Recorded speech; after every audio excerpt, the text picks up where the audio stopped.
Hey there, everyone. It's time for me to give 5 players to pick up week 12 of fantasy football. Interesting week. Not a lot of high scores compared to, but it was a really, really good week for a lot of people in fantasy football. Bad weeks for others, because like I said, the outputs were lower than they usually are. But here are 5 players I think you guys should pick up. The first one is obvious, running back Bobby Rainey. Seems like anyone who starts for Tampa Bay at running back is going to get a lot of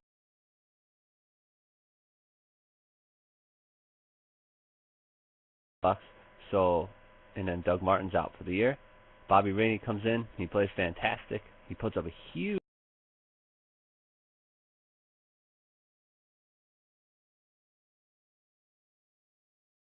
out. Try to get him if you can, because he's a guy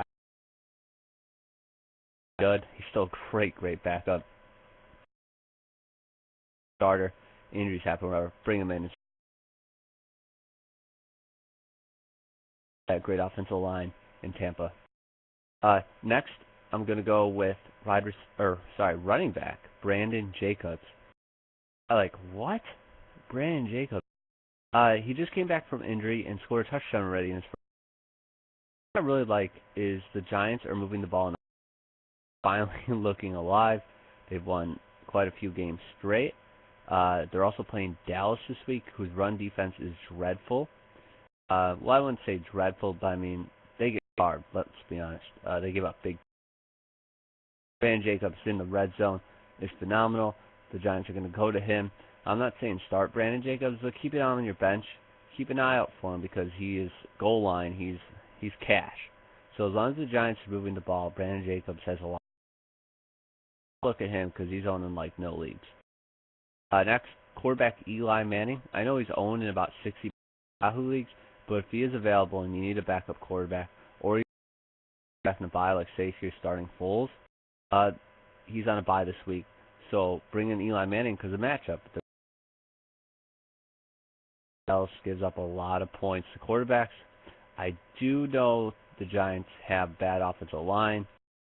Dallas does get after the quarterback, but I feel like Giants have kind of patched that together, and I think Eli could have one of those 4 touchdown games. He always does against Dallas. It seems like whenever that means lots of airtime for Eli Manning. Jacobs could maybe pound it. Look at Eli Manning, maybe for just this week. Long-term future, I'm not too sure on that. Next, I'm going to go with wide receiver Jericho Cotchery, and he's only owned in like 20% of. Really interesting because he's kind of risen up. He's had some really big games. He's had some really awful. I think he's a really good like wide receiver 4 option. I wouldn't say start him. Maybe if you're in a flex league, boy, something like that. Who is this week? But a lot of leagues, like I said,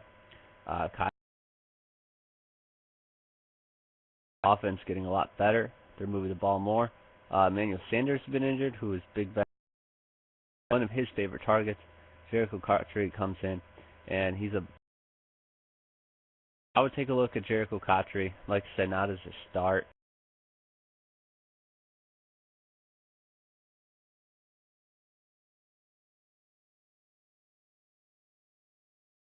He has a good bit of fantasy points compared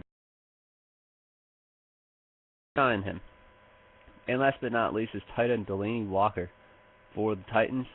If anyone started him last week, he had a phenomenal week, especially in PPR leagues. He had 10 catches. But Ryan Fitzpatrick for the Titans really likes throwing to this guy. With Jay Clocker out for the year, look for Delanie tight end position. He's not owned in a lot. Check him out, especially if you have a weak tight end spot.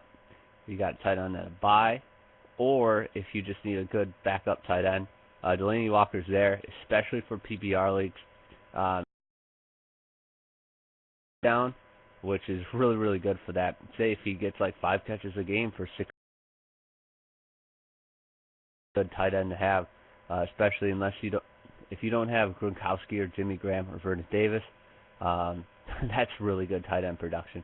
So take a look at tight end Delanie Walker because he is definitely. So there's my 5 players to pick up this week.